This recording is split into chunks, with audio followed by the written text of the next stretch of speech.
You were halfway through a law school lecture on constitutional limits when your phone vibrates in your pocket. You ignore it once. It vibrates again, then a third time.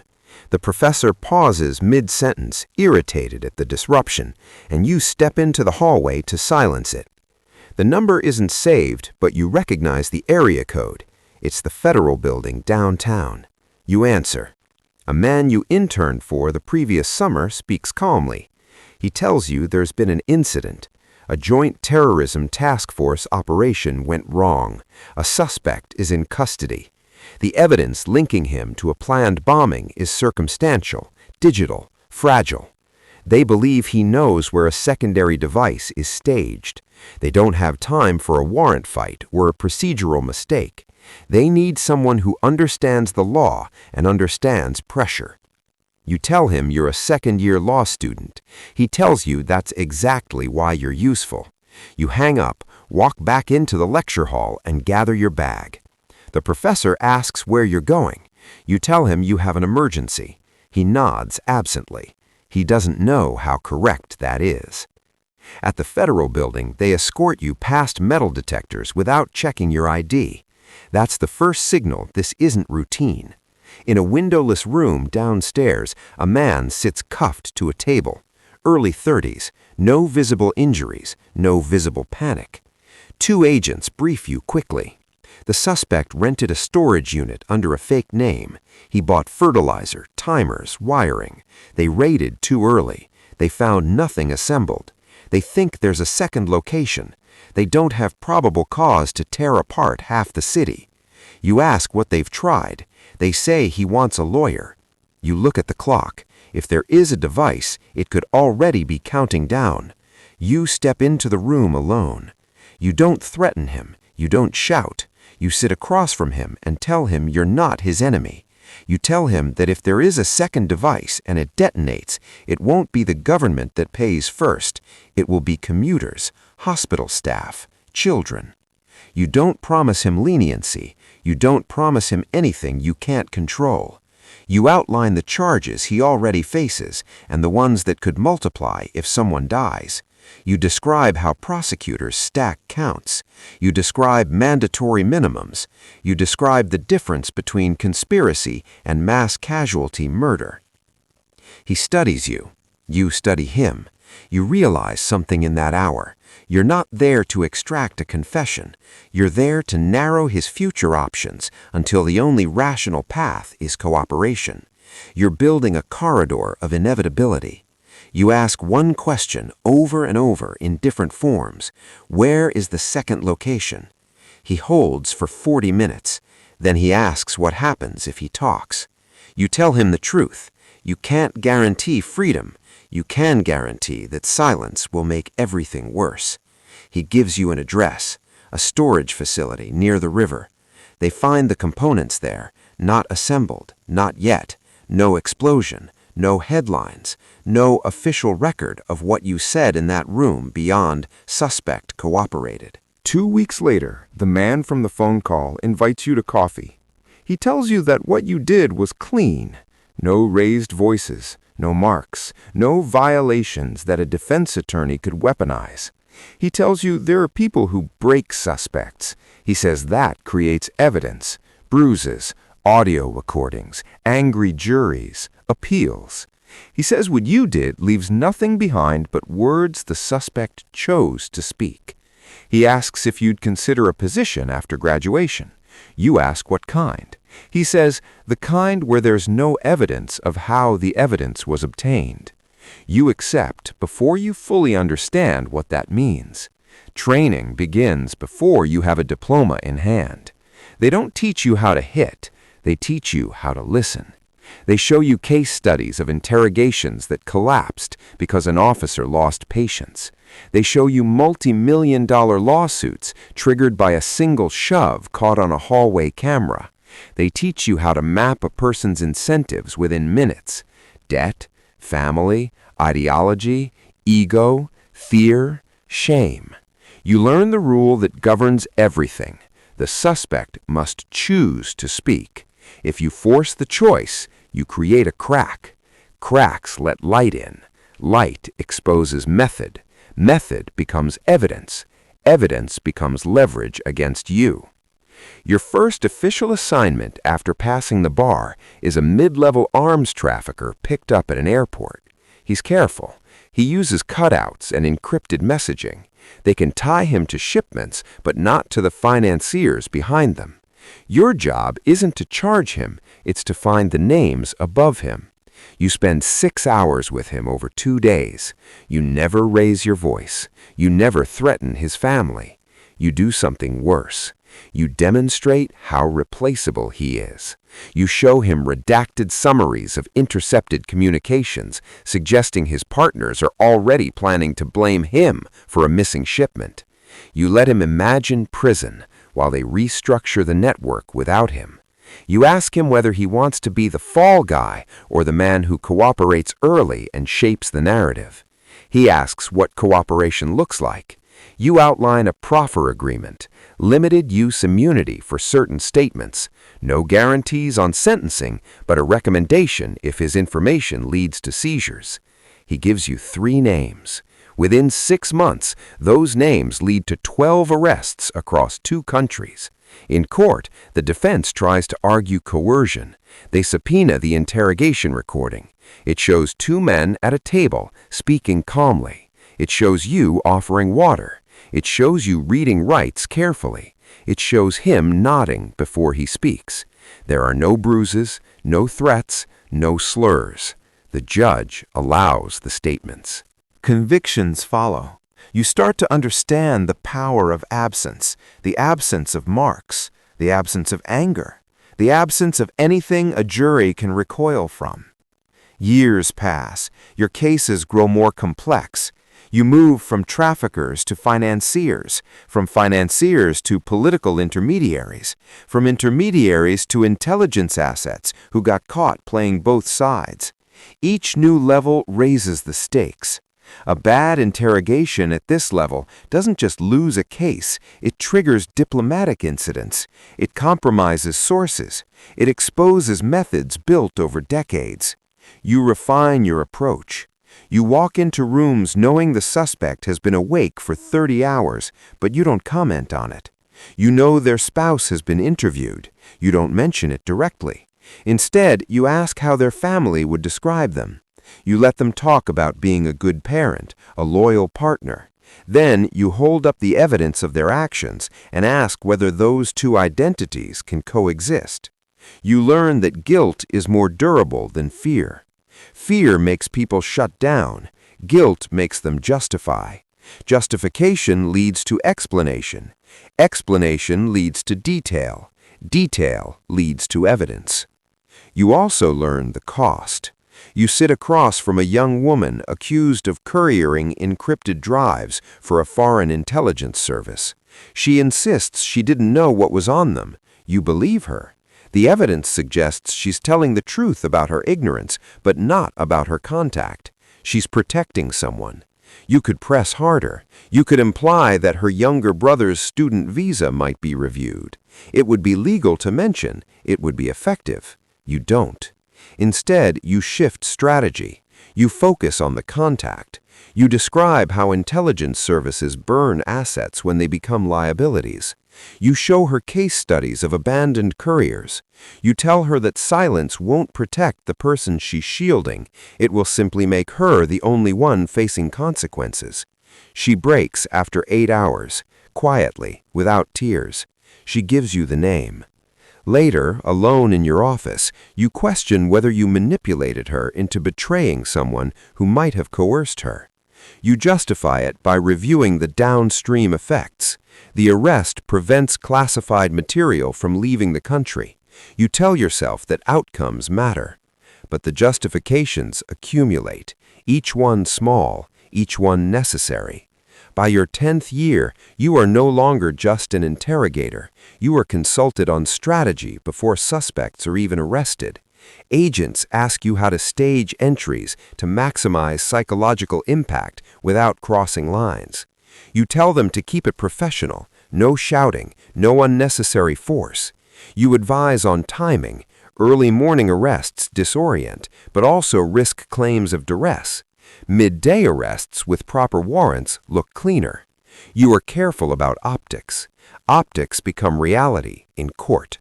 A senator's aide is brought in on corruption charges tied to defense contracts. This is the first time your work intersects directly with politics. The aide knows people, powerful people. If he claims coercion, it becomes a media circus. You review every piece of evidence before you enter the room. You calculate leverage points. He has offshore accounts that his spouse doesn't know about. He has emails that contradict his public testimony. You don't mention the spouse first. You let him posture. You let him talk about loyalty and service. Then you place one email in front of him. You ask him how he wants this story told, by him or by someone else under oath. He studies you for a long time. You see the calculation in his eyes. You see him weighing prison against betrayal. He asks whether you can guarantee protection. You tell him you can't guarantee anything except that the evidence exists. He can either be its source or its subject. He talks. The investigation expands. Careers end. Contracts are voided. Your name never appears. Inside the building, though, you become known as the one who leaves no evidence behind. Not because nothing happens in your rooms, but because nothing improper survives them. Defense attorneys hate you because there's nothing to attack. Juries believe the footage. Judges trust the process. You begin training others. Younger agents come in eager to prove themselves. Some think intimidation is strength. You tell them it's weakness. You tell them the real strength is patience. You show them transcripts where a suspect contradicts himself without prompting because silence made him uncomfortable. You explain how to sit still, how to let a lie hang in the air until it collapses under its own weight. One trainee ignores your advice. In a high-profile case, he raises his voice, slams a file on the table. The suspect later claims coercion. The footage supports the claim enough to raise doubt. A confession is thrown out. A key piece of the case dissolves. You sit in the back of the courtroom watching it happen. You feel anger, but not at the suspect, at the mistake, at the crack that was avoidable. Afterward, you tell the trainee that every unnecessary display of dominance is a gift to the defense. He nods, chastened. You know he will never forget that loss. As your reputation grows, so does the sensitivity of your assignments. A captured cyber operative touted to a hostile government is flown in under secrecy. He has knowledge of infrastructure vulnerabilities. He also has training in resistance. He expects threats. He expects deprivation. He expects physical pressure. You give him none of that. You treat him with procedural fairness so precise it unsettles him. You read his rights clearly, even though he's not a citizen. You offer him counsel. He declines, confident. You begin with technical discussions about network architecture. You let him demonstrate his knowledge. You praise his expertise. Ego becomes the door. Over days, you build rapport around shared understanding of systems. You discuss code vulnerabilities as if they're abstract puzzles. You never ask directly about his operations. You ask how he would exploit certain weaknesses if he were advising a client. He outlines scenarios. He reveals methodologies. He reveals timelines. You document everything. In court, years later, his own words form the backbone of the prosecution's case. There are no allegations of mistreatment. International observers note the professionalism. You tell yourself this is how it should be done. But there are nights when you replay conversations in your head. You hear the moment someone's voice shifts from defiance to resignation. You see the instant they realize they're alone in their calculation. You understand that you engineer that isolation deliberately. You strip away their perceived allies, their imagined escape routes, until the only stable ground is cooperation. You don't touch them, you don't threaten them, but you dismantle their psychological defenses piece by piece. At 20 years in, you are called in when other interrogations stall. You review footage. You spot the exact second an agent interrupted a suspect who was about to volunteer more. You coach them to return, to ask the same question more softly, to let silence do the work. Your office walls are lined not with commendations, but with closed-case summaries. Each one represents a conversation that altered lives. A high-ranking corporate executive is brought in over environmental violations that caused deaths. The evidence is strong, but not conclusive on intent. If you can establish knowledge, prison time increases dramatically. He is used to power, used to control. He tries to dominate the conversation, to question your authority. You let him. Then you shift the frame. You lay out a timeline showing when internal reports flagged risks. You ask him who signed off on ignoring them. You don't accuse. You ask him to walk you through the decision-making process as if it were a business case study. He talks because he thinks he's explaining rational corporate strategy. He doesn't realize he's articulating conscious disregard. When his statements are played in court, there is no outrage in your voice, no condemnation, just his own calm admissions. Conviction follows. You tell yourself that truth extracted cleanly is justice served cleanly. Yet the moral tension never fully disappears. You know how easily your methods could be twisted. You know that psychological pressure, even within legal bounds, can edge toward coercion if unchecked. You hold yourself to strict internal rules. No lies about evidence that doesn't exist. No promises you can't keep. No threats involving family members unless directly relevant and lawful. You operate in gray spaces, but draw your own lines. Near retirement, you face a case that tests those lines. A suspect in a domestic terror plot refuses to speak. The evidence is thin. The public is afraid. Political pressure builds. You are asked, unofficially, whether there are techniques that could accelerate cooperation. You know what they mean. Sleep deprivation beyond policy, implied threats, manufactured evidence. You say no. You insist on staying within established parameters. You argue that any shortcut will destroy the case if exposed. You argue that long-term legitimacy matters more than short-term headlines. They give you 48 hours. You enter the room knowing that failure means both potential violence and political fallout. You review the suspect's background. He feels invisible, marginalized. He craves recognition. You shift your approach. You don't attack his ideology directly. You ask him to explain it. You let him lecture. You ask clarifying questions that force him to confront contradictions. You subtly highlight the gap between his stated values and the indiscriminate harm his plan would cause. Hours pass. He grows frustrated, not with you, but with himself. He realizes his arguments collapse under scrutiny. He begins to talk less about ideology and more about logistics. In that shift, you find what you need: locations, names, materials. The plot is disrupted. There is no public credit. There is no headline about the conversation that prevented disaster. There is just a closed file. Now, as you sit in your office with decades behind you, you understand the weight of what you do. You don't carry a weapon into rooms. You carry knowledge. You carry strategy. You carry the ability to reshape someone's future with questions. You have built a career on leaving no evidence behind of wrongdoing because you commit none. Yet you know that absence itself is power. The absence of marks makes juries comfortable. The absence of scandal makes superiors trust you. The absence of doubt makes your words carry weight. You also know that every time you walk into a room, you alter the balance between the state and the individual. You tip it deliberately, carefully, lawfully, but you tip it. The work never truly ends.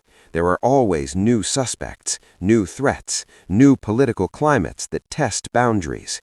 You mentor younger interrogators, emphasizing restraint over aggression, patience over force. You tell them that the cleanest interrogation is the one that looks uneventful on video, but changes everything outside the room. You go home at night without visible scars. The people you question go home to cells, or to deals, or to witness protection. Some of them replay your words the way you replay theirs. You don't know if that makes you effective or dangerous, maybe both.